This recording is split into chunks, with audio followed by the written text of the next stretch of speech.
à des douleurs mécaniques. Quand je fais une activité, j'aggrave la douleur. Quand je fais un autre mouvement, potentiellement, je peux même diminuer la douleur. Les coureurs, ils viennent pas vraiment consulter quand ils ont mal. Parce que si tu n'as jamais senti un muscle qui brûle, que la course abîme le dos, bah, en réalité, on sait que c'est pas vrai. Le dos et la colonne vertébrale adorent tout ce qui amène des contraintes en compression, en fait. La chaussure peut être un vecteur, peut être une intervention, mais attention au ratio bénéfice-risque. Tu auras beau bien dormir, bien faire du renforcement et avoir une bonne biomécanique de course, si tu t'entraînes n'importe comment, ça va pas le faire. En fait, j'ai pas été coachée juillet-août. Bah, la preuve, j'ai fait n'importe quoi. Est-ce que la femme est plus à risque de se blesser à certains moments de son cycle hormonal? Bonjour à tous, bonjour à toutes. Aujourd'hui, j'ai le plaisir de retrouver Florence Morisseau. Bonjour Florence. Bonjour David. Merci beaucoup d'être là. Merci d'avoir accepté mon invitation. Je suis très honoré. Merci à toi. Ben, écoute, avec plaisir. Aujourd'hui, on va parler évidemment de sport, on va parler de douleur, de prévention, de longévité sportive et bien sûr de course à pied. C'est le programme du jour. Mais avant d'attaquer dans le vif du sujet, j'aimerais, s'il te plaît, Florence, que tu te présentes un petit peu. Ouais, avec plaisir. Alors, moi, j'ai un peu coutume de dire que je suis kiné du sport, diplômée d'un autre siècle. Pour autant, bah, j'ai quand même eu à cœur d'entretenir un petit peu mes connaissances et puis au bout d'un certain temps, d'avoir envie de partager un petit peu cette expérience et ces connaissances acquises au fil du temps, même s'il faut tout le temps les remettre un peu en question aussi. Donc aujourd'hui, j'ai une pratique qui se passe au cabinet à raison une journée et demie par semaine. Et ensuite, je suis soit formatrice pour la clinique du coureur, soit formatrice pour l'Institut Mackenzie. Et en gros, je fais une journée et demie au cabinet, 4 jours en formation et j'enchaîne les semaines comme ça de façon un peu consécutive. Et à côté, parce que j'avais encore un petit peu de temps qu'il fallait que je remplisse, on verra peut-être ensemble, mais je suis un petit peu une angoissée du vide. J'ai aussi une petite team d'athlètes que je coach depuis maintenant un petit peu plus d'un an et avec lesquels j'apprends beaucoup. Et ça me fait très plaisir d'avoir, comment dirais-je, ouvert mes chakras l'année dernière pour accepter les demandes qui m'étaient faites parce que c'est des nouvelles opportunités et franchement, j'y prends beaucoup de plaisir. Que ce soit de la personne qui cherche juste à être une meilleure version d'elle-même ou la personne qui a des ambitions de performance, euh, l'accompagnement me plaît vraiment beaucoup. Ok, tu suis beaucoup de monde? J'ai 8 coureurs que je suis régulièrement. Je me suis dit que je ne dépasserais pas 10 parce que mon emploi du temps n'est pas exponentiel et parce que aussi à cœur de vraiment suivre de façon extrêmement individuelle puis à mettre de l'humain dedans. Et je me dis que c'est les ressources que j'ai au maximum. Ok, ben super, très intéressant. C'est vrai que t'as tellement de casquettes en fait que c'est super intéressant parce que tu as des compétences, bah, déjà ta formation de kiné, puis tes deux spécialisations, tu es instructrice, non, comment on appelle ça, formatrice, Ouais. voilà, auprès de la clinique du coureur et l'Institut Mackenzie. Donc c'est vraiment top, voilà, mesurer la chance qu'on a de pouvoir parler à Florence aujourd'hui, sérieusement. Alors je voulais parler d'un sujet pas très sympa, mais je voulais parler de la douleur déjà dans un premier temps, parce que ben, tout sportif malheureusement y a été ou y sera confronté, hein.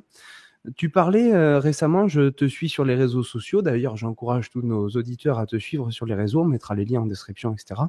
Des types de douleurs. Tu parlais de douleurs mécaniques et de douleurs inflammatoires. Mm. C'est très important de clarifier tout ça. Est-ce que tu peux nous aiguiller un petit peu? Ouais. Alors en fait, moi, ce que j'avais à cœur déjà, c'était de transmettre que bah, la douleur, notamment en course à pied, fait partie de l'entraînement. Elle n'est pas toujours signe de blessure quelque part, et puis elle fait partie un petit peu du jeu. On va flirter avec pour essayer de progresser, on va flirter avec pour essayer d'entraîner des adaptations. Et j'ai à cœur de cibler un collègue qui m'est cher, qui est Flavio Bonnet, qui avait écrit à un moment donné que la course à pied, c'était un sport de masochiste. Et en fait, c'est en se faisant mal qu'on progresse. Après, c'est la gestion du mal et la tolérance entre la bonne et la mauvaise douleur qui va être vraiment déterminante quant au fait de se dire je suis dans quelque chose qui est bon pour moi ou là je franchis quelque part bah, une ligne qui peut être délétère. Alors effectivement, bah, la douleur inflammatoire, elle est en lien avec un tissu qui a été surmené ou qui a été lésé. Et quelque part, l'inflammation fait partie de l'adaptation de la cicatrisation.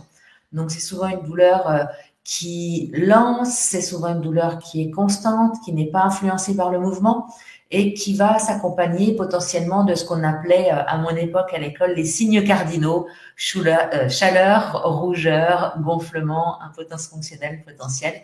Bref, c'est vraiment la douleur, pour faire simple, qui correspond à la douleur post-entorse de cheville, par exemple, ou tendinopathie réactionnelle du tendon d'Achille.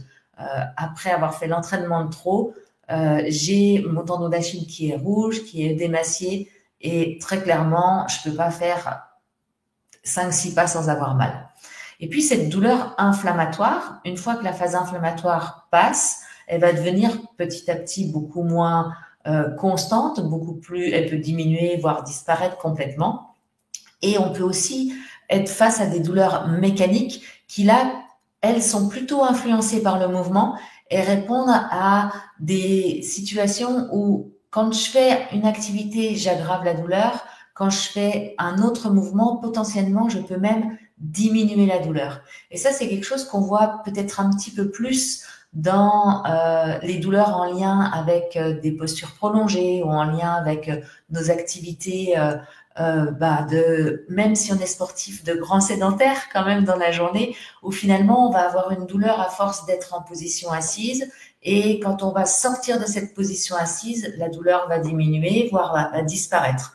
Très clairement, on a quelque part cette notion de direction ou de contrainte qui, quand on les applique, produit de la douleur, quand on les enlève, diminue la douleur. Et de cette douleur mécanique ou de cette douleur inflammatoire, le traitement va être, enfin, de la reconnaissance de ces types de douleurs-là, le traitement va être complètement différent.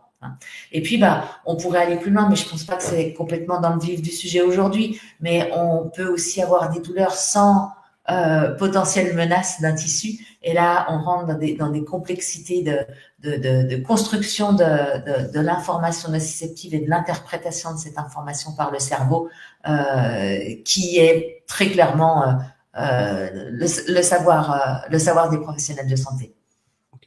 Ok, mais en tout cas, c'est très intéressant. Merci d'avoir clarifié tout ça parce que tout sportif qui nous écoute, il pourra au moins identifier la nature de sa douleur. Et Oui. ça, c'est super. Oui, et ce que j'avais aussi à cœur à dire, si tu me permets, c'est que en fait, les coureurs, ils viennent consulter très tard. Les coureurs, ils viennent pas vraiment consulter quand ils ont mal. Tant qu'ils peuvent adapter leur entraînement, tu vois, qu'ils se disent, oh, j'en fais un petit peu moins, ou je vais un petit peu moins vite, ou je fais une séance sur vélo à la place de la faire en course à pied. Et ben, finalement, ils s'arrangent de tout ça. Et souvent, le coureur, il vient consulter quand il perd le contrôle. Et je pense qu'une bonne chose à faire passer, c'est que ok, il y a des douleurs qui sont normales, celles qui sont prévisibles post-effort parce que je me suis tirée dessus. Et puis il y a des douleurs qui sont des signaux d'alarme qui nous disent, ok, celle-là, elle impacte mon sommeil, elle impacte ma marche, elle impacte des gestes relativement banals, je sais pas comment on dit. Bref, celle-là, peut-être qu'il faut pas que j'attende de trop pour consulter. Ok, oui, c'est important de le rappeler. Oui. Justement, si tu devais dire à un sportif là qui a une petite douleur, le moment de la consultation, souvent, c'est de se dire ouais, je vais pas y aller, ça sert à rien. À partir de quel moment on peut se dire, je veux dire, souvent c'est inutile de consulter. À partir de quand ça devient utile de consulter? Ouais, ouais, je vois ce que tu veux dire. Je pense que quand il y a un doute, il n'y a pas de doute. Ouais. Tu vois, le sportif qui a un doute, il se connaît quand même un petit peu. Il se rend bien compte qu'il fonctionne pas comme d'habitude. Et moi, j'aime autant quelqu'un qui vient me dire, j'ai un doute, je le rassure, on adapte un petit peu l'entraînement, tout va bien, on se voit 2 fois, versus j'ai un doute, mais j'ose pas aller consulter. Et puis finalement, la situation s'enlise et c'est du coup pas 2 séances qu'il va falloir, c'est 10 séances, 15 séances et il va être 3 mois, peut-être 6 mois off à cause du fait de ne pas avoir réagi assez tôt. Donc j'aime bien utiliser cette image que quelque part l'inconfort ou la douleur peut être un petit peu comme de la poussière sur le tableau de bord. Bon, on peut continuer à rouler. Le signal d'alarme, c'est vraiment le voyant qui te dit ok, ça clignote et il commence à plus s'éteindre, et celui-là, il faut aller consulter.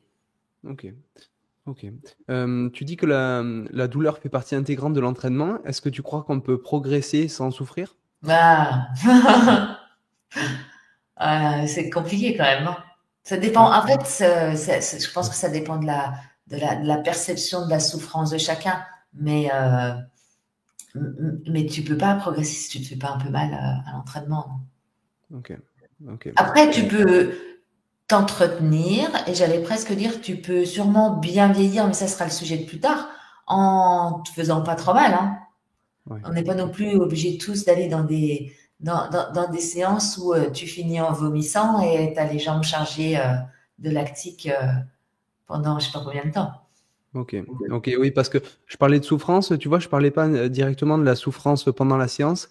Je parlais surtout, bon, quand tu augmentes un peu ton volume d'entraînement, tu as certaines douleurs qui apparaissent. Et c'est comme ça que je l'entendais un petit peu. Mm. Quand tu augmentes le volume, tu as des petites douleurs qui apparaissent. Est-ce que c'est possible de progresser sans avoir ça ou pas? Si la, si la douleur,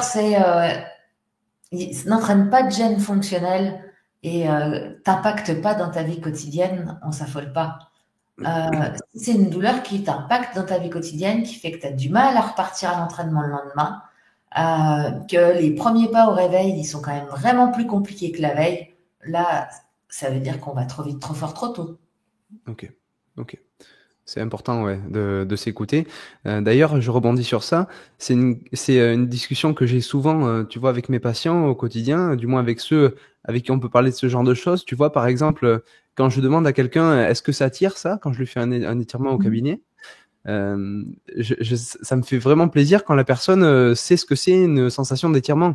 J'ai vraiment l'impression parfois qu'on est que trop peu informé sur la connaissance de notre propre corps, tu vois. Une Mhm. sensation d'étirement ou un coup d'aiguille, tu vois, c'est pas le même ressenti. Et ça, Mhm. personne nous l'apprend en fait. Il y a que dans le sport que tu Mhm. l'apprends, je crois. Ouais. Et puis la langue française n'est pas très bonne là-dedans. Toi, en Angleterre, ils ont pain et strain. Nous, on a douleur et douleur, tu vois. Ouais. Et la subtilité, elle est quand même entre pain et strain, elle est quand même là. Et peut-être que c'est dans notre subtilité linguistique aussi qu'il nous manque des détails pour vraiment bien analyser ce qu'on ressent. Et il nous manque de l'éducation quant au fait d'analyser correctement ce qu'on ressent. Ok, ok. Et justement, pour mieux analyser ce qu'on ressent, qu'est-ce que tu conseillerais? Bah, je sais pas, par exemple, à un jeune parent pour que son enfant soit capable de mieux exprimer ses douleurs ou son ressenti? Ouais, alors, tu sais, ce que j'exprime, ce que je conseillerais, c'est basé sur n égale 2, c'est mes deux enfants. Donc, ça n'a pas une grande valeur scientifique. Euh, c'est sûrement bah, pas trop non plus surprotégé. Il y a des apprentissages qui doivent se faire. Alors, je dis pas qu'il faut laisser les enfants se mettre en danger, mais il y a des apprentissages qui doivent se faire. Il faut aussi que l'enfant aille se confronter peut-être aussi à des sensations, parce que si tu n'as jamais senti un muscle qui brûle, bah c'est sûr que quand tu te mets au sport à 30 ans et parce que tu t'es laissé dire que la vie de sédentaire ça allait pas t'amener à durer très longtemps, bah, si t'as pas senti enfant la sensation du muscle qui brûle, tu peux du coup t'affoler un petit peu ou te dire ouais là c'est quelque chose qui me fait un peu peur. Donc plutôt, j'irais dire bah, en tout cas on a un énorme bénéfice à exposer nos enfants à l'activité physique, à les exposer de façon, ils tolèrent des choses incroyables, hein. Donc à les exposer de façon importante, ils ont des facultés de récupération et ils ont des facultés de, de, de tolérance qui sont quand même extrêmement bonnes. Donc moi j'aurais tendance à dire bah, ça fait partie toutes ces finesses là ils vont réussir à les acquérir et les accueillir peut-être aussi d'autant plus qu'ils se seront confrontés tôt au fait de chuter, de se faire tacler, d'avoir chaud, d'avoir les jambes qui brûlent, etc. Ok, ok. Mais c'est intéressant. Je voulais parler en suivant sur sur la course à pied, forcément, Mhm. Mhm. des pathologies fréquentes que tu peux voir et dont on sait qu'elles risquent d'arriver. Par exemple, les lombalgies, Mhm. les gonalgies, les douleurs aux pieds. Peut-être dans l'ordre, on pourrait parler des douleurs au dos. Ça fait mal au dos de courir? Ouais, alors ça, c'est quelque chose qu'on entend souvent, ou alors qui commence à être bien décrié, mais peut-être que j'ai un biais dans les informations que je reçois maintenant sur les réseaux sociaux. J'ai l'impression que tout le monde bouge, tout le monde court, tout le monde est en bonne santé et tout le monde sait que ça abîme pas le dos ni les genoux de courir. Mais je pense que j'ai un énorme biais. C'est normal. Et en fait, c'est clair, hein, on entend encore quand même, hein, que la course abîme le dos. Bah, en réalité, on sait que c'est pas vrai. La pathologie, la lombalgie, c'est absolument pas une pathologie la plus fréquente chez le coureur à pied. Il y a des études qui montrent que les blessures les plus fréquentes, c'est quand même vraiment le membre inférieur, genou quasiment 50%, euh, pied, tendon d'Achille, fascia. Et puis il y a aussi des travaux qui nous montrent que la course peut être protectrice pour le dos. Et même l'essai astéroïde qui a été publié dans le GSM en 2024, il me semble, et qui a montré qu'un programme de course progressif proposé à des gens qui ont des douleurs chroniques au niveau du dos pouvait même les aider à aller mieux d'un point de vue douleur et fonction. Donc, on est vraiment dans la prise de conscience que en aucun cas la course à pied pourrait être délétère pour le dos. Je suis pas en train de dire que quel que soit ton mal au dos, il faut que tu ailles courir. Bien évidemment, il y a des particularités individuelles. Bien évidemment, nous, en tant que thérapeute, on sait reconnaître quelqu'un qui potentiellement a une douleur lombaire qui l'autorise à courir versus quelqu'un qui a une douleur lombaire et peut-être une radiculopathie pour qui c'est peut-être une bonne idée de pas courir tout de suite. Mais en tout cas, le dos et la colonne vertébrale adorent tout ce qui amène des contraintes en compression, en fait. Et à l'intérieur des disques, il y a des structures qui tolèrent cette compression, et le fait de ne pas mettre de compression, au contraire, bah, fragilise ces structures-là. C'est toute la partie du nucléus et qui est chargée fort en glycosaminoglycans, qui sont des molécules qui adorent l'eau. Et donc, l'eau est hyper et incompressible. Donc, quand le corps a besoin de répondre à la compression, il vient mettre de l'eau. Ce qui fait que plus on met de la compression, et plus le corps va aussi avoir tendance à se charger en molécules qui captent les molécules d'eau ensuite. Donc, il manque encore de la littérature. Hein. On ne peut pas dire oui, la course à pied renforce le dos hein, parce qu'on a fait une étude avec des gens qui avaient des dos déconditionnés et que à un groupe on leur a fait courir, à l'autre groupe on n'a pas fait courir et on a regardé ce qui se passait. On sait que ça améliore la fonction et la douleur. Et on sait aussi que quand on prend un instant T des coureurs versus des non-coureurs versus des coureurs avec plus de volume, c'est-à-dire ils avaient comparé 30 et 50 km par semaine, ceux qui ont les disques en meilleure santé sont ceux qui courent le plus. Maintenant, ça reste une photo à un instant T. Est-ce qu'ils ont les dos en bonne santé parce qu'ils courent ou est-ce que c'est parce qu'ils ont ou est-ce que c'est parce qu'ils est-ce que disons attends que je reprenne. Est-ce que ils peuvent courir autant parce que justement ils ont des dos solides, tu vois. Ça, on ne le sait pas encore complètement. Mais il y a quand même un gros message à dire que, au même titre que le genou, hein, que quelqu'un qui a de l'arthrose du genou, la meilleure chose qu'il puisse faire pour son genou, c'est de continuer à mettre de la contrainte sur son genou. Parce que ça va continuer à donner un environnement au niveau de l'articulation hyper intéressant. Ça ne fera pas repousser le cartilage, mais ça va améliorer la tolérance des tissus qui sont restants ou du cartilage restant et ça améliorera la douleur et la fonction des patients. Ok. Oui, c'est vrai qu'on est vraiment très résilient, même quand on voit des radios où il y a vraiment une interligne articulaire qui est très très fine, finalement, les gens sont capables de courir encore, hein, c'est fou. Ben, en fait, la radio ne nous dira pas s'il est capable ou pas. Dans le sens où finalement c'est la clinique qui va nous révéler ce que le patient est en train de faire et sur la base de on prend 100 radios de genoux et on dit tiens qui est capable de courir, qui est pas capable de courir, je suis à peu près sûre que on serait tous à voir et qu'il y aurait des grosses surprises et qu'effectivement il y a des gens avec des grosses arthroses du genou et qui ont juste pas arrêté de bouger et qui continuent à bouger. Alors bien évidemment, il faut apporter de la modération et qui vont bien. Mm.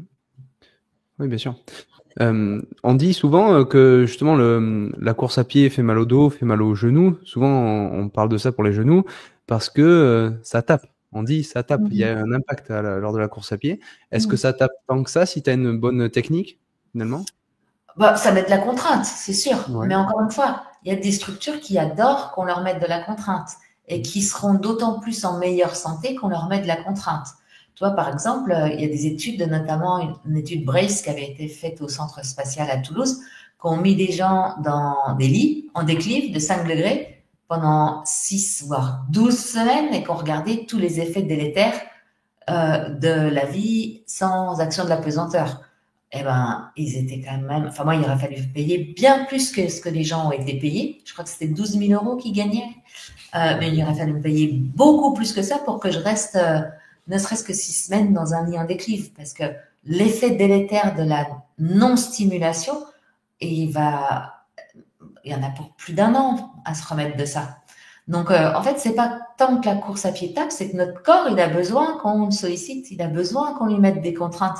Et la course à pied est un excellent moyen de mettre des contraintes sur, sur nos articulations. Alors après, c'est vrai que au niveau genoux, au niveau hanche, au niveau dos, au niveau cheville, on a des structures articulaires qui sont composées de cartilage, qui eux aussi sont composés de glycoaminoglycans et qui ont besoin de la contrainte mécanique en charge.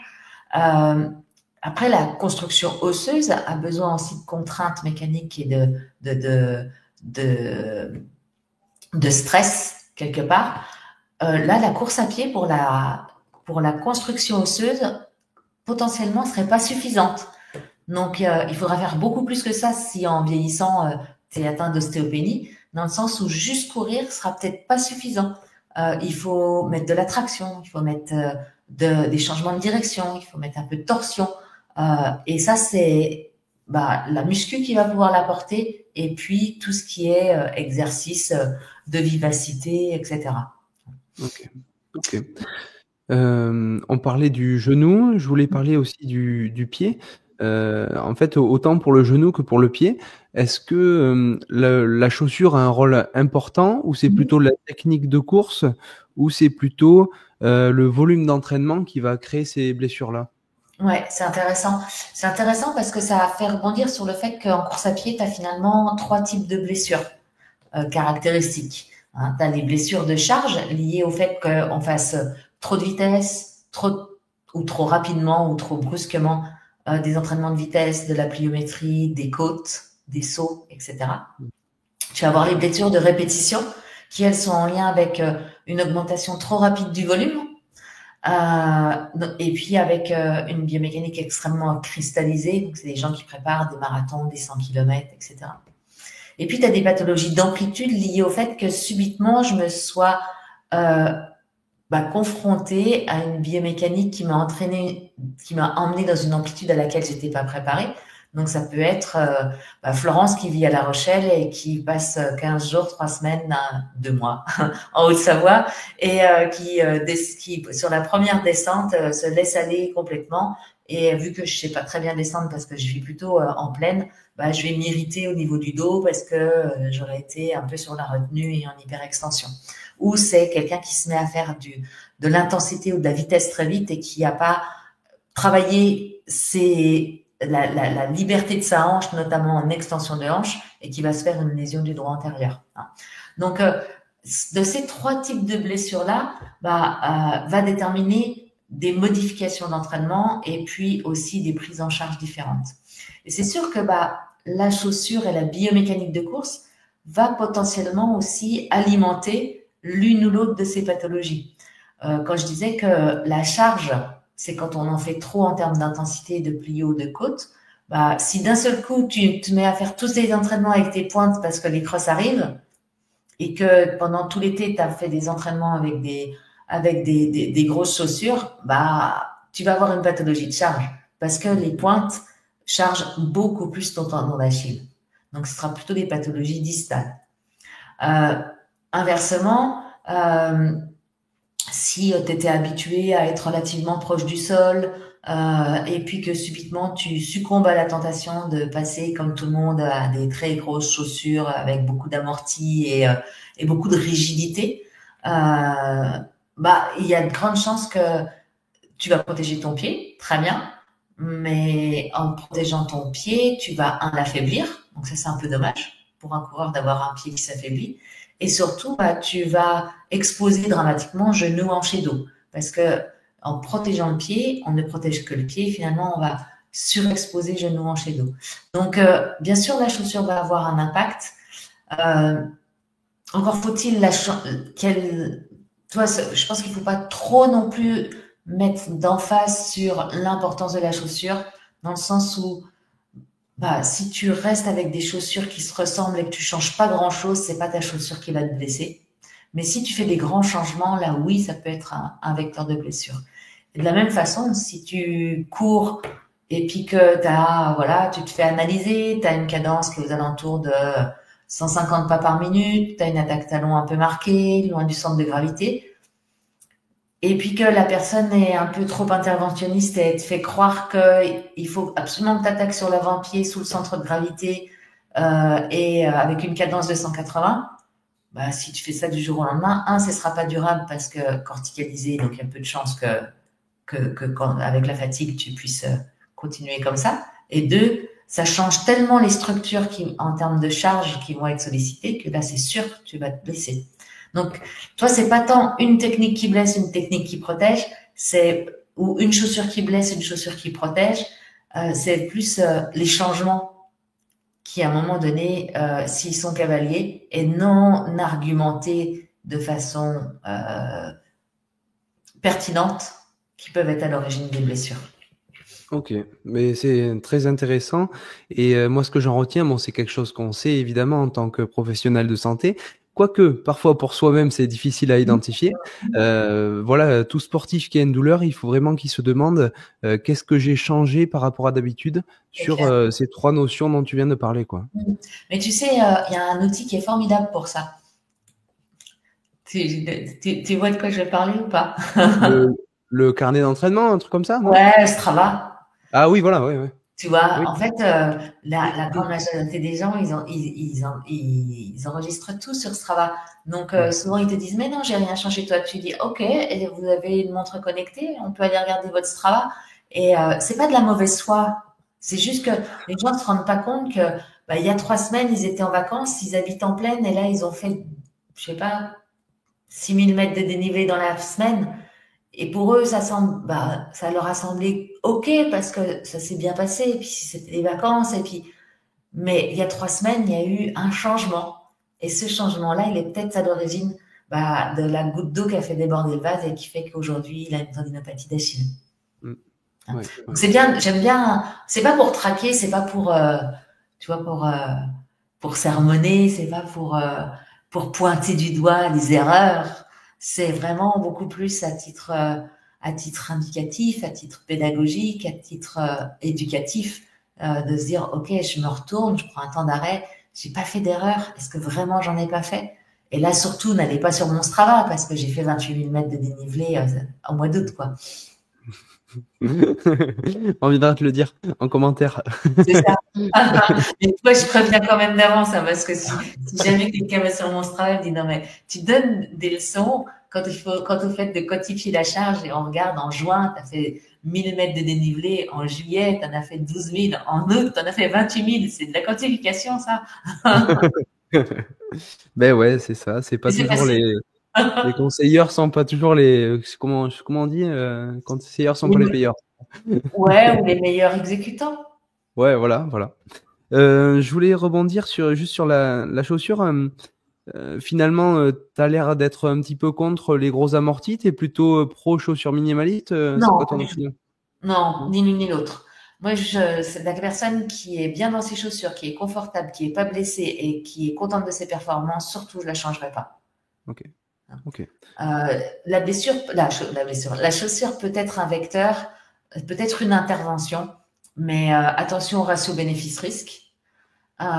Et c'est sûr que si quelqu'un, toi, mon âge ou un petit peu plus, à 55 ans, arthrose du genou, veut recommencer un programme de course à pied, là, j'aurais de la peine de lui dire, OK, commence avec des grosses chaussures. Parce que je sais que la grosse chaussure va entraîner des mauvais comportements de modération des forces d'impact qui vont charger particulièrement son genou. Donc, dans ce cas-là, je veux qu'il sollicite son genou, mais je veux qu'il sollicite son genou avec beaucoup de petites contraintes. Non, non, j'irais plutôt vers une chaussure qui lui permette d'avoir des bons comportements de modération des forces d'impact par le fait de pouvoir sentir le sol. Mais très honnêtement, mon intervention sur la chaussure, elle est quand même très, très, très questionnée du ratio bénéfice-risque. Ok, ça marche. Ben justement, ça fait la transition pour le sujet d'après, où on va parler de volume, de surentraînement, trouver la bonne charge de travail. C'est Mhm. plutôt ça, le levier sur lequel il faut travailler pour éviter de se blesser et progresser sans risque, en fait? Ouais, absolument. Il y a vraiment la bonne planification, elle est déterminante dans la prévention des blessures. J'allais dire, il y a des piliers, hein, mais c'est sûr que la planification en fait partie. On pourrait aller, mais je pense qu'on n'aura pas le temps de parler de tout dans ce podcast-là, mais le sommeil en fait vraiment partie et on commence seulement à prendre en considération que c'est un des piliers essentiels dans la prévention des blessures. Le renforcement peut être un pilier essentiel, mais avant tout, tu auras beau bien dormir, bien faire du renforcement et avoir une bonne biomécanique de course, si tu t'entraînes n'importe comment, ça va pas le faire. Hein. En fait, il faut vraiment avoir en tête que l'entraînement, il sert à deux choses. Il sert à faire des adaptations, à la fois mécaniques et à la fois physiologiques. Donc, des adaptations mécaniques, c'est des adaptations des structures comme les os, les muscles, les tendons, les articulations. Et les adaptations physiologiques, c'est plus des adaptations en termes de moteur, cœur, poumon, filière énergétique, etc. Donc, en fait, l'entraînement nous sert à optimiser ou à mettre des contraintes pour créer des adaptations sur ces deux parties-là de ce qui va faire qu'à un moment donné, je vais pouvoir progresser. Et si j'exagère d'un point de vue mécanique, je vais me blesser. Si j'exagère d'un point de vue physiologique, ce qui est rare chez les coureurs, parce que c'est rare d'exagérer chez un coureur de manière physiologique, parce que dans la mesure où tu as beaucoup de contraintes mécaniques avec la course à pied, tu vas te blesser avant d'être en surentraînement. Mais si j'exagère d'un point de vue physiologique, là, à ce moment-là, je vais faire un burn-out de ma physiologie qui s'appelle le surentraînement. Et on va plutôt trouver ces pathologies de surentraînement dans les sports où on ne se blesse pas. C'est-à-dire dans les sports où on ne se blesse pas mécaniquement. Et c'est en Le ça que vélo? la course à coureur à pied, on est plutôt protégé du surentraînement parce qu'on va se blesser avant. Donc typiquement le triathlète qui a inventé la journée de repos en allant nager. Tu vois. Et les gens qui font des sports portés en fait, parce que eux, ils n'auront pas cet arrêt mécanique avant de tomber en surentraînement. Et le surentraînement, c'est vraiment quelque chose qui est dramatique, hein, parce qu'une fois que tu es passé du mauvais côté de la force, tu peux mettre plusieurs années à revenir et ça peut faire des dommages collatéraux déjà personnels, familiaux, professionnels, extrêmement importants. Ok, ok. Oui, parce que tu vois, on parlait avec Didier Ress qui était venu sur la chaîne là. Lui disait que c'était justement intéressant pour éviter de trop stresser l'organisme au niveau mécanique, justement, au niveau tissulaire, de rajouter une séance, par exemple, de travail de VO2 max sur le vélo pour la course à pied. Carrément, 1000 fois d'accord avec ça. Ouais. 1000 fois d'accord avec ça. Mais ça veut dire que tu es en capacité de quantifier ta charge. Que tu es en capacité de quantifier ta charge en termes d'adaptation physiologique et de quantifier ta charge en termes d'adaptation mécanique. Ok, Et qu'il faut pas. Ça veut dire que la contrainte physiologique induite par le vélo, qui est extrêmement bonne, et c'est celle que tu veux aller chercher pour créer les adaptations de ton moteur, il faut la prendre en considération. C'est-à-dire que c'est pas une séance nulle sous prétexte qu'elle était sur vélo. C'est une séance qui va quand même apporter de la fatigue et de la fatigue physiologique. Donc celle-là, il faudra la prendre en considération dans ta quantification de la charge. ok, ok. Oui, elle compte, oui. Absolument. Ok. Ça marche. Je voulais Parler justement par rapport à la prévention. Tout à l'heure, tu parlais que pour la santé des os, c'était important de faire de la musculation. Est-ce Ouais. que un sportif, on va dire, de niveau régional, il a un intérêt à faire un travail de musculation pour la prévention de blessures ou pour améliorer ses performances en course à pied, par exemple? Ouais, très clairement. J'allais dire régional ou pas, à partir du moment où tu veux être meilleur que la Ouais. veille, euh, ça peut être intéressant de faire du renforcement. Ça, c'est quelque chose qui est apparu il y a une dizaine d'années. Aujourd'hui, tout le monde est unanime, hein, même en ultra trail, tout le monde fait du renforcement. Euh, la relation avec la prévention des blessures, elle est pas complètement claire. Elle est claire sur tout ce qui est renforcement du pied. Donc ça, c'est intéressant. Une étude de Tadei qui avait montré que les gens qui faisaient du renforcement spécifique du pied avaient une diminution des blessures de l'ensemble du membre inférieur. Et après, pour le renforcement en termes de prévention, on s'est rendu compte que oui, c'est efficace, mais un, il faut qu'il soit encadré. Et deux, il faut qu'il s'adresse surtout au corps CERE, hein, et plutôt fessiers, hanches, etc. D'accord. Et qu'il faut qu'il soit surtout encadré. Après, en termes de performance, il n'y a pas l'ombre d'un doute. Il n'y a pas l'ombre d'un doute. Et là, il y a deux façons d'avoir un gain de performance comment La dirais-je, musculation? la muscu, en tout cas le gain de force. Soit on fait un développement de force, et là, on va avoir des gains liés à l'économie de course en termes de performance. Soit on fait de la plio, on aura aussi des gains en termes d'économie de course, mais la variabilité entre il y a certaines personnes qui vont avoir beaucoup de gains et certaines personnes un tout petit peu est plus grande avec de la plio versus avec du travail de force et de charge lourde. Donc moi, j'irais plutôt sur de la charge lourde pour deux raisons. Un, parce qu'on est plus sûr que ce soit profitable à tout le monde. Et deux, la plio, c'est de la charge mécanique en plus chez un coureur. Et Ok, il faut que je quantifie tout ça. Donc, moi, j'ai vraiment tendance à aller vers du développement de force. Alors souvent, il faut d'abord commencer par quelques séances de type hypertrophie pour que la personne puisse s'accaparer un petit peu à la fois la technique, à la fois le matériel, à la fois l'ambiance salle, etc. Et puis après, c'est des séances qui sont vraiment avec de la charge lourde à 5 répétitions, avec un grand temps de repos pour du développement de force. Et soyez sûr et rassurés que vous ne prendrez pas de poids. Oui, oui. Et justement, sur la muscu des membres inférieurs, par exemple, typiquement un squat, et j'imagine que tu en fais faire Oui. aux personnes que tu suis.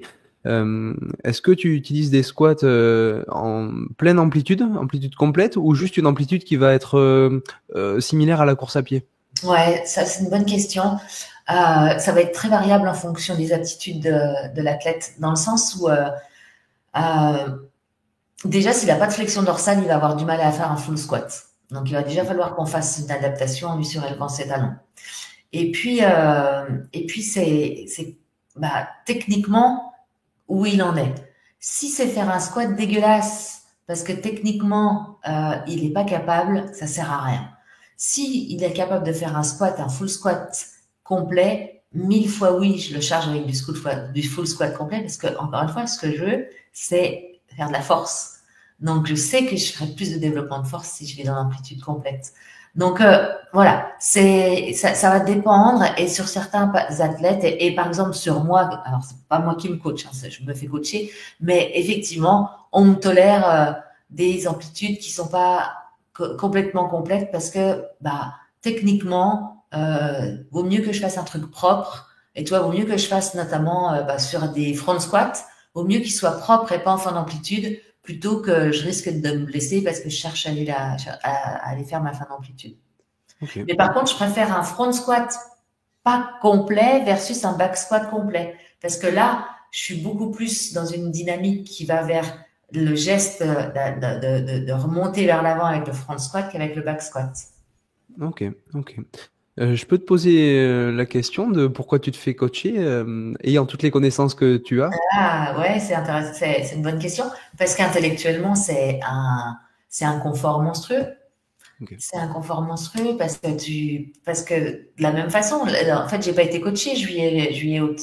Bah, la preuve, j'ai fait n'importe quoi. On est tous pareils, en fait, on s'arrange avec nous-mêmes. Si j'ai vraiment un souhait de performer avec un objectif, je peux pas. Euh, ouais, c'est la plus-value de quelqu'un qui fait la programmation pour moi. Elle est monstrueuse. Elle est monstrueuse parce que ça me fait un confort intellectuel. Elle est monstrueuse parce que je la paye et du coup je veux bien la faire. Elle est monstrueuse parce qu'elle engage une relation de confiance et d'amitié et je veux pas et je veux pas la décevoir, la trahir. Donc et tout ça c'est des choses qui bah, vont faire qu'à un moment donné l'entraînement va être d'autant plus efficace et puis que tu vas aller à ton objectif. OK.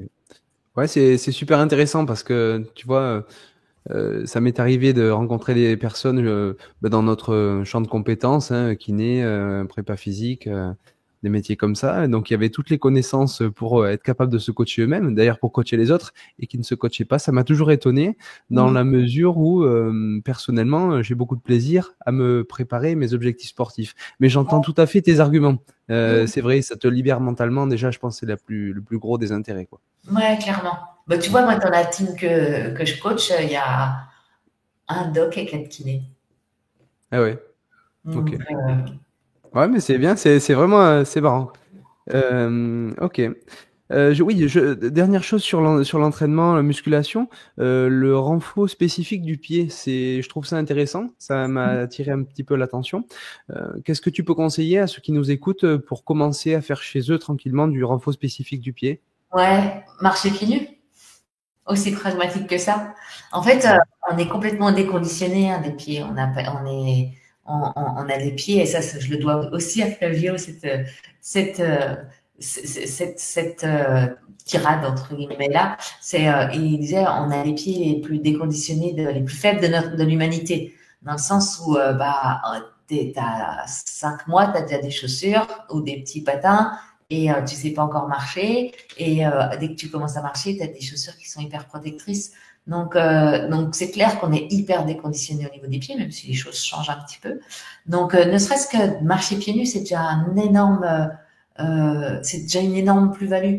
Et c'est clair que bah, de prendre des habitudes à la maison de marcher pieds nus, ceux qui travaillent en cabinet de marcher pieds nus, de s'exposer, je suis dans l'herbe, je suis sur du terrain à peu près pas dangereux pour, euh, pour mes structures cutanées, je peux marcher pieds nus. Ce sera déjà une énorme façon de faire du renforcement du pied. Et après, comme tout renforcement, bah, à un moment donné, il faut aller mettre de la charge aussi. Ok. Ok, je sais plus où j'entendais ça dans un podcast où il disait que finalement il valait mieux charger lourd sur un support stable que de vouloir chercher à faire du support instable, tu vois, et faire l'équilibriste, quoi. Ah ben ça sert à rien, on est d'accord. Voilà. On est Voilà. d'accord. Ouais. La terre ne bouge pas sous nos pieds. Et quand on se blesse, c'est pas parce que la terre s'effondre sous nos pieds. C'est parce que on a, à un moment donné, peut-être manqué de vigilance, peut-être manqué d'anticipation, peut-être manqué peut-être comment dirais-je, de vivacité des différentes structures qui gèrent notre proprioception. Mais en tout cas, c'est rarement la terre qui s'effondre sous nos pieds. Oui, Donc, tout à fait. en fait, quand tu fais de l'équilibre, tu progresses en équilibre. Ouais. Mais tu te renforces pas parce que tu peux pas mettre de la charge lourde. Et puis, ce gain d'équilibre sur une structure instable, il n'est pas transposable sur une activité en mouvement, sur du sol normal. Même escarpé, même technique. Ok. Ok. Euh, on a abordé un sujet en off un petit peu au niveau du surpoids.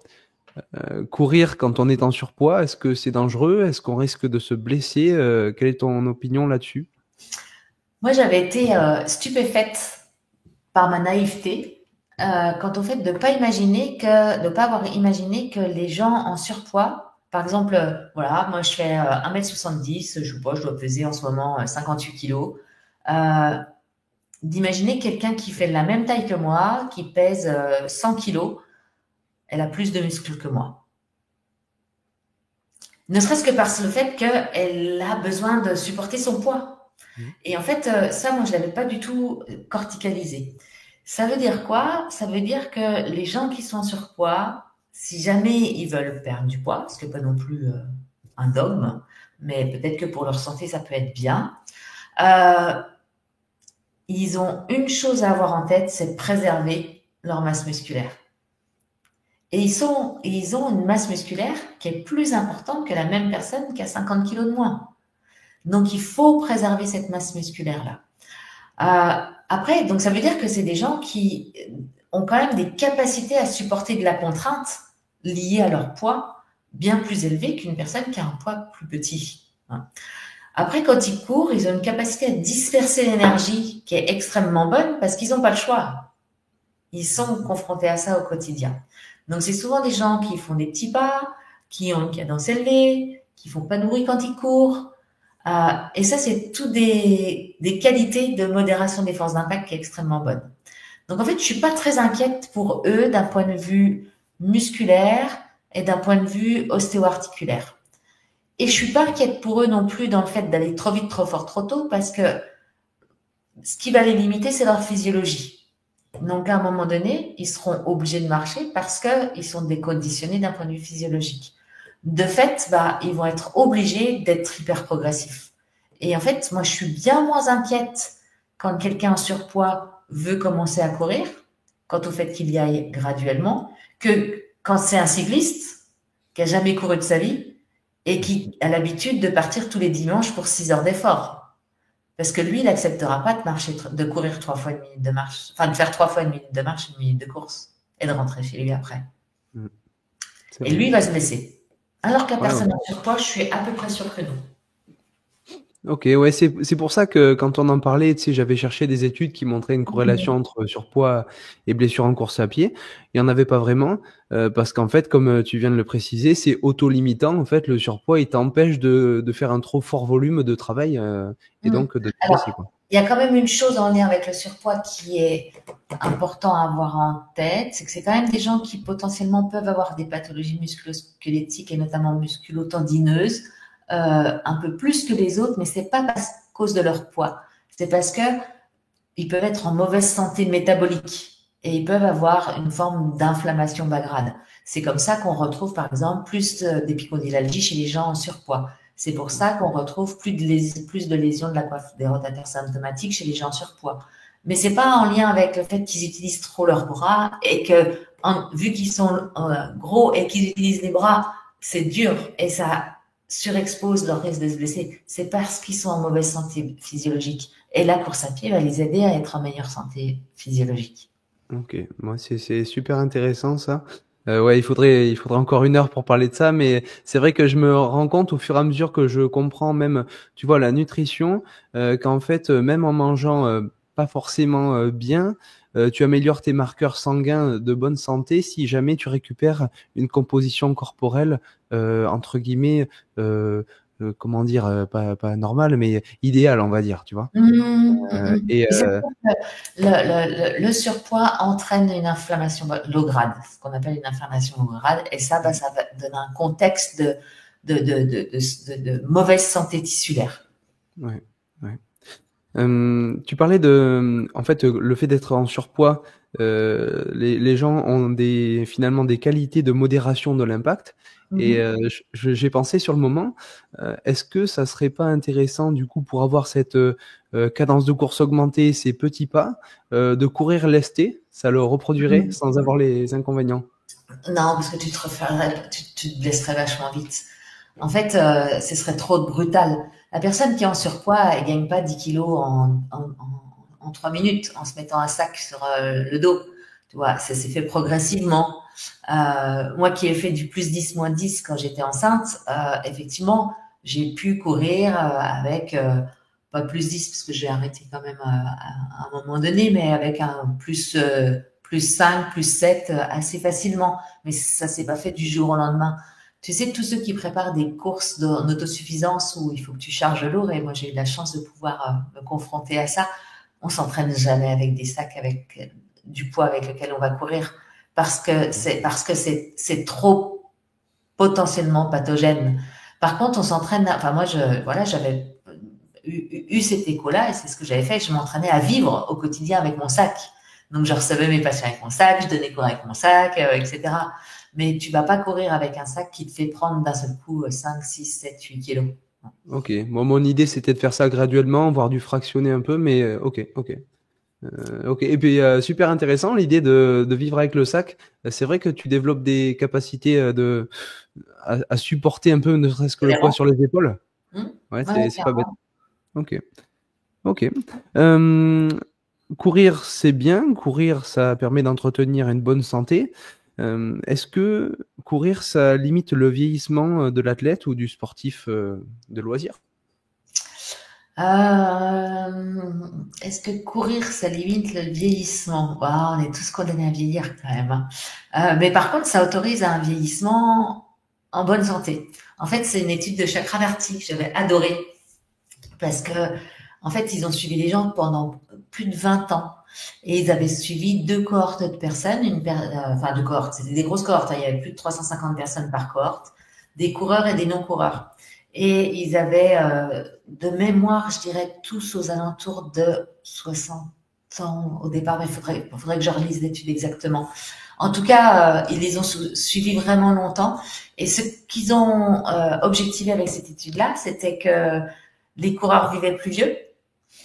Et surtout, les coureurs avaient des années de fin de vie beaucoup plus autonomes.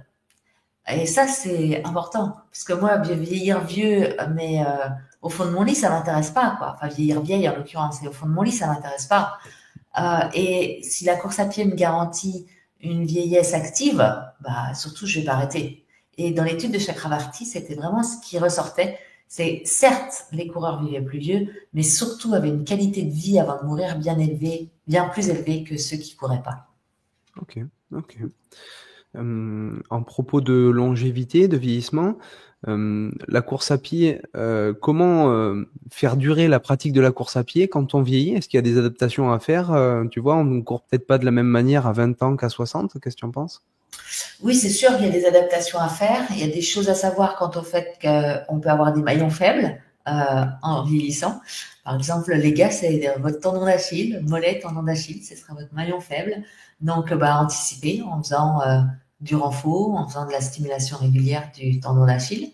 Chez les filles, ça va peut-être plutôt être au niveau de la sphère pelvienne, que ce soit sacro-iliaque, moyen fessier. Donc, peut-être travailler fort le corps, travailler fort les fessiers en anticipation de ce maillon faible. Et puis d'un point de vue physiologique, on a une fréquence cardiaque qui monte plus pareil, on a des temps de récupération qui sont plus les mêmes, on a des sensations d'essoufflement qui sont plus les mêmes non plus. Donc, il faut absolument adapter l'entraînement. Et en même temps, peut-être aussi avoir à cœur de continuer à s'exposer à des choses qui deviennent un peu, comment dirais-je, vers lesquelles on n'irait pas spontanément. Tu vois, courir pour courir, c'est bien. Courir, aller se mettre dans un confort, dans sa zone de confort pendant 45 minutes en I2, c'est bien. Mais courir et continuer à se bousculer de temps en temps en I4 et 5, c'est peut-être intéressant. Mais il ne faudra pas y aller trop souvent et il faudra y aller régulièrement. Euh, de la même façon, faire du renfort pendant sa course. Alors, on peut faire alors bien évidemment, on va pas faire de la force en faisant 1 minute de squat, 4 minutes de course, 1 minute de fente, 4 minutes de course, etc. Mais on va garder une capacité de connexion musculaire, de commande neuromotrice, etc. Et ça va être intéressant. Et moi, ce que je pense aussi extrêmement intéressant, c'est d'aller continuer à travailler et s'exposer à tout ce qui est vivacité, travail d'échelle de rythme, travail d'équilibre, mais d'équilibre dans une situation dans une situation fonctionnelle. S'exposer à des descentes pas trop techniques et puis s'exposer à des descentes un petit peu plus techniques et puis s'exposer à des descentes inconnues. Tout ça, c'est des choses qui sont des vrais challenges quand on vieillit, parce qu'il y a de l'appréhension, parce qu'il y a de la perte de fonction, parce que il y a de plus en plus de difficultés à appréhender les reliefs d'un point de vue visuel. Euh, et je pense que ça peut être vraiment des exercices ludiques à mettre en place et qui vont garantir une meilleure qualité de vie, certainement. Ok, ok. Donc oui, en fait, varier les plaisirs autant en intensité qu'en travail technique, autant Ouais. pour le côté capacité physique que pour le côté ludique. J'allais dire, et tu l'as dit de toute façon, c'est vrai que c'est important parce que courir toute une vie, au bout d'un moment, il y en a peut-être un peu marre, quoi. Oui, et en même temps, tu vois, t'as aussi des gens qui sont tellement rentrés dans une routine, et effectivement, ils vont courir pour courir. Mais il y a peut-être encore mieux à faire que ça. C'est Ouais, déjà très, très bien. ah, c'est sûr, c'est sûr. On en conclut que peut-être dans un souci de longévité, il vaudrait mieux peut-être courir dans des chemins en trail que sur route. Encore une fois, je pense que ce serait peut-être un petit raccourci, mais c'est sûr que d'être exposé à du hors route, hors stade, bah, va te permettre de garder une grande palette du champ des possibles quant au fait de faire bouger ton corps Mhm. et qui peut plus peu de moins. Donc, et puis, mince, c'est quand même vachement bien la gadoue et les cailloux, quoi. Moi, j'ai un énorme biais affectif, on va dire, avec le hors route, hors stade. Mais, mais au-delà de ce biais affectif-là, je laisse et j'ai envie de me laisser convaincre que le plus je garderai d'aptitude et de possibilités de bouger, euh, le plus ça m'aidera à avoir une bonne qualité de vie. Ok, ok. Se fixer des objectifs compétitifs, c'est vraiment quelque chose personnellement qui m'aide beaucoup à me donner une raison d'aller m'entraîner. Est-ce que tu penses que dans un souci de longévité, c'est bien aussi de se fixer des objectifs sur un an, sur voilà, à court, moyen, long terme? Ouais, ça c'est très très très personnel, je pense. T'as des gens qui ont besoin de motivation externe, t'as des gens qui ont Mm. suffisamment de ressources internes pour se dire que bah, ils vont avoir cette abnégation de l'entraînement. Euh, et puis tu vois, ça peut être des objectifs de compétition, mais ça peut être aussi des objectifs de partage, de de rando itinérante avec tes enfants. Là, je me souviens, il y a une année, on avait dormi au refuge de Larieux, au-dessus d'Annecy, entre Thônes et Annecy. Et j'avais été hyper inspirée par ce couple de grands-parents, un peu plus de 70 ans, qui montaient au refuge avec leurs petits-enfants. Franchement, si tu t'entraînes pour pouvoir faire ça, bah, c'est juste génial, quoi. Mm. C'est une motivation externe et sûrement interne forte que de pouvoir continuer à partager du temps précieux avec les tiens. Donc, je suis pas sûre qu'il faille mettre un dossard. Moi, je fais partie de celles qui, bah, quand elles mettent un dossard, même si je suis devenue lente et pas très bonne, j'ai un peu des fils qui se touchent là et je peux être un peu bizarre au ravitaillement. Mais on n'est pas tous obligés d'avoir ces fils qui se touchent et on peut trouver d'autres motivations un peu plus internes qui peuvent être hyper porteuses. Ok, ok. Bon, ben super intéressant. Je voulais revenir sur deux sujets concernant l'entraînement, la préparation et puis l'aspect santé aussi. Déjà, tu sais, on en a parlé aussi un peu en privé. Il y a des sportifs, tu l'as évoqué au début du podcast. On est quand même finalement sportif et sédentaire pour beaucoup d'entre nous. Et on se retrouve à voir des sportifs qui sont diabétiques, des sportifs avec des marqueurs sanguins qui vont pas du tout. Qu'est-ce que tu as à dire là-dessus? C'est sûr que si tu cours 45 minutes tous les jours et que tu es 8 heures derrière ton écran, ces 45 minutes de course ne compensent pas les 8 heures de sédentarité. C'est mieux que pas y aller, hein. Encore une fois, moi, j'aime pas trop non plus avoir un discours un petit peu, c'est jamais assez, c'est pas, tu vois, un peu culpabilisant. Mais attends, c'est déjà mieux que la grande majorité des gens qui font rien. Mais mais c'est quand même hyper important de ramener de l'activité bête, simple. De la même façon, tu vois, quelqu'un qui court samedi, dimanche, qui se dit sportif, il fait du sport le samedi et le dimanche, s'il fait rien du lundi au vendredi, c'est pareil, c'est pas une métaphore qui vient de moi et j'espère que je la dirai aussi bien qu'elle a été dite quand je l'ai entendue, mais ça reviendrait un petit peu au même que de dire à quelqu'un, ok, tu fais bien et tu suis bien les recommandations de santé bucco-dentaire parce que tu te brosses les dents 10 fois le samedi et dimanche et tu t'es pas brossé les dents du lundi au vendredi.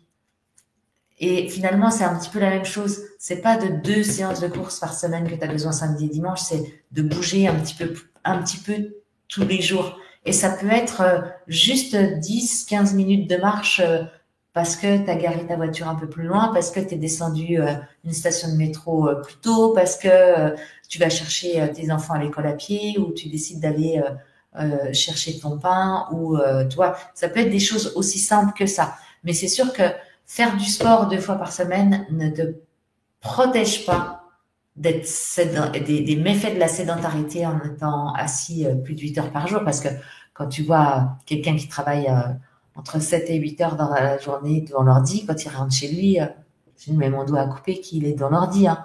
Et s'il n'est pas devant l'ordi, bah, il est devant la télé. Et s'il n'est pas devant la télé, il est à table. Donc, il va être encore en position assise.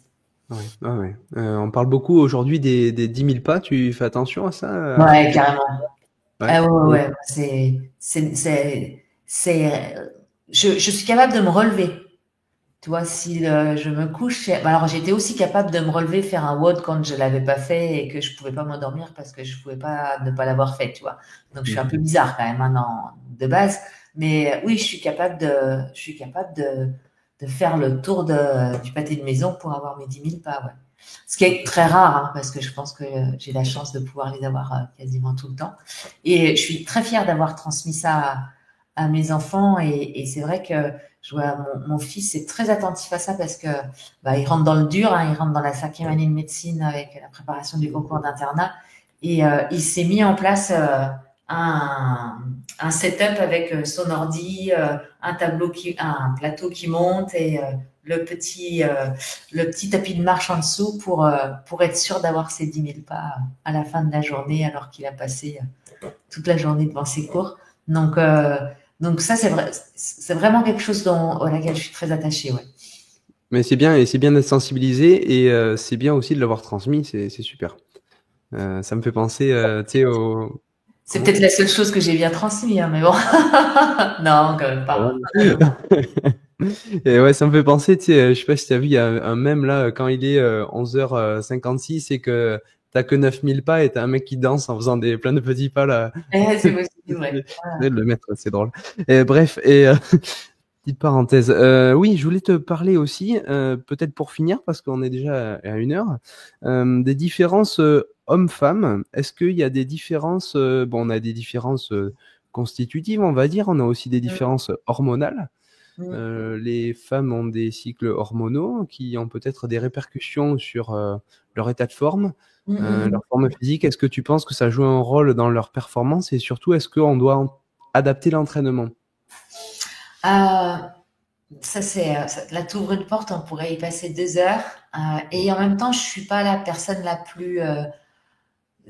qui a le plus gros niveau d'expertise là-dessus. Et je voudrais surtout pas faire injure à des filles qui bossent comme des malades sur le sujet. Je pense notamment à Manon d'Auvergne, qui est une pépite en la matière. C'est sûr qu'il y a eu une énorme injustice historique pendant, on va dire, des décennies. Les femmes ont été complètement exclues des recherches de physiologie du sport. Et quand on les incluait, c'était souvent uniquement quand elles avaient leurs règles, parce que c'est là où elles ressemblaient le plus à des hommes. Donc pendant des décennies, on a entraîné les femmes comme si c'était des hommes, parce que on ne connaissait rien à la physiologie et encore plus à la physiologie de l'effort chez la femme. Et puis, c'est ce qu'on appelle dans la science le gender gap.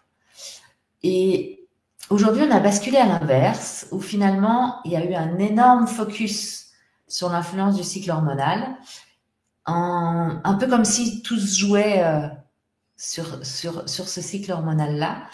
Et, et ça a été quelque chose d'un peu tendance, d'un peu sexy aussi sur les réseaux, qui est arrivé à un moment donné où on avait grand besoin de réparer cette injustice, mais j'ai l'impression qu'on a un peu basculé dans l'excès inverse, dans le sens où maintenant on a l'impression que la performance, l'entraînement, que la prise en charge des femmes dans le sport ne peut, ou même que la prévention des blessures ne passe que par un tracking de leur cycle hormonal à la loupe.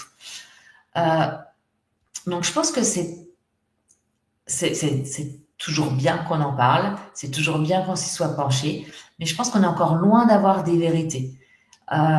Est-ce que la femme est plus à risque de se blesser à certains moments de son cycle hormonal? On ne le sait pas vraiment encore. Est-ce que la femme est plus à risque ou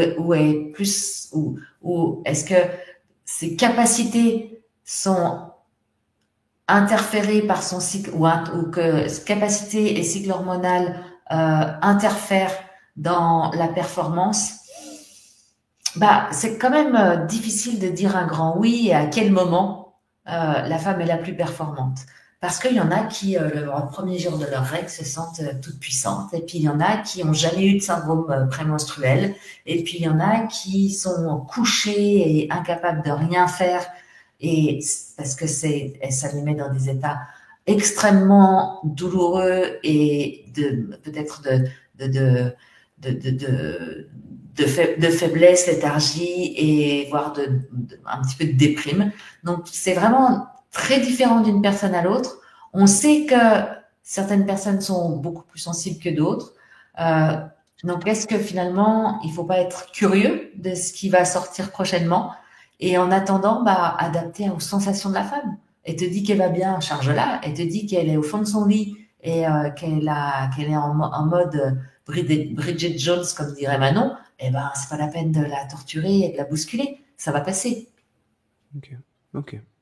Bon, très intéressant. Donc, affaire à suivre, effectivement. Et puis, encore une fois, il faut s'écouter. Homme ou femme, finalement, c'est le même raisonnement, en fait, selon toi. Oui, il y a sûrement une grande part de l'éducation à la reconnaissance des signaux que notre corps nous envoie.